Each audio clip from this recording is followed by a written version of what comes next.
বর্ধমান থেকে হরিহরপাড়া যাওয়ার পথে ভয়াবহ বাস দুর্ঘটনা, আহত একাধিক পলাতক চালক। আবারও জানিয়ে রাখি, বর্ধমান থেকে হরিহরপাড়া যাওয়ার পথে ভয়াবহ বাস দুর্ঘটনা, আহত একাধিক চালক পলাতক। বর্ধমান থেকে হরিহরপাড়ার উদ্দেশ্যে রওনা দেওয়া একটি যাত্রী বোঝাই বাস ভয়াবহ দুর্ঘটনার কবলে পড়ল। বৃহস্পতিবার গভীর রাতে মুর্শিদাবাদ জেলার দৌলতাবাদ থানার অন্তর্গত মদনপুর মৌজার কাছে আঁকাবাঁকার রাস্তায় নিয়ন্ত্রণ হারিয়ে দুর্ঘটনাটি ঘটে। জানা গিয়েছে, বর্ধমান থেকে বিয়ে বাড়ির উদ্দেশ্যে মেয়ে পক্ষের একদল যাত্রী বাসে করে হরিহরপাড়ার রামকৃষ্ণপুরে যাচ্ছিলেন।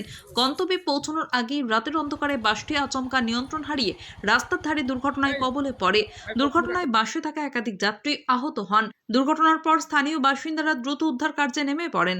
আহতদের উদ্ধার করে প্রথমে ইসলামপুর গ্রামীণ হাসপাতালে নিয়ে যাওয়া হয়। সেখানে প্রাথমিক চিকিৎসার পর কয়েকজনের শারীরিক অবস্থার অবনতি হওয়ায় তাদের মুর্শিদাবাদ মেডিকেল কলেজ এবং হাসপাতালে স্থানান্তরিত করা হয়। স্থানীয়দের অভিযোগ, বাস চালক মদ্যপ অবস্থায় ছিলেন এবং সেই কারণেই এই দুর্ঘটনা ঘটেছে। ঘটনাস্থলের পাশে একটি মদের বোতল পড়ে থাকতে দেখা গিয়েছে বলেও দাবি করেন অনেকে।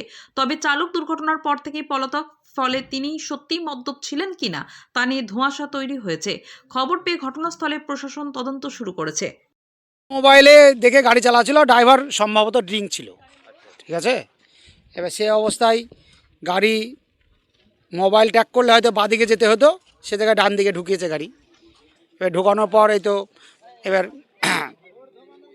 মানে ভালো রাস্তাতে তো অ্যাক্সিডেন্ট, এখনও যেতে অ্যাক্সিডেন্ট দেখে যা বোঝা হয়েছে তাতে ধরলেন এতে ড্রাইভার হয়তো ড্রিঙ্ক ছিল। ড্রাইভার আটকে গেছিলো, ড্রাইভারকে বের করা হলো, বের করার পরেই ও পালিয়ে যায়। হ্যাঁ, যাত্রী ছিল, 40 জন যাত্রী ছিল। কোনে যাত্রী ছিল, কোনে যাত্রী, হ্যাঁ কোনে যাত্রী। রামকৃষ্ণপুর সাহাপাড়া স্বপন সাহার ছেলের বিয়ে ছিল, হ্যাঁ ওখানে আসছিল। আর বিয়ে ছিল বর্ধমান থেকে আসছিল বিয়ে, হ্যাঁ গাড়ি আসার পথেই ঘটনা। না না, খাওয়া দাওয়া, বিয়ে বাড়ি পৌঁছাতে পারিনি তো।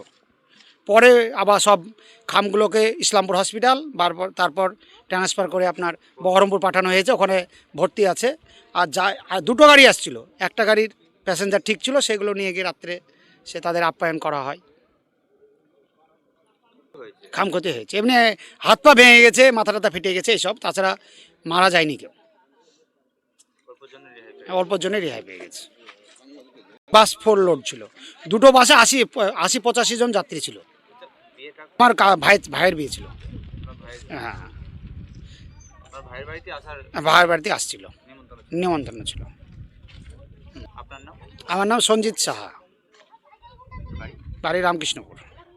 কথা, আমরা তখন রাত্রে এসে নিজেরাই উদ্ধার করে হসপিটাল পাঠাই, প্লাস যেগুলো সুস্থ তাদেরকে বাড়ি নিয়ে যাই, দিয়ে রাত্রে ভোরবেলায় ওই গাড়িটাকে আবার ফেরত পাঠাই। যেটা দুটো গাড়ি আসছিলো, তো দুটোই বাস ছিল, ভোরবেলায় ওরা বেরিয়ে গেছে আবার দেশের উদ্দেশ্যে।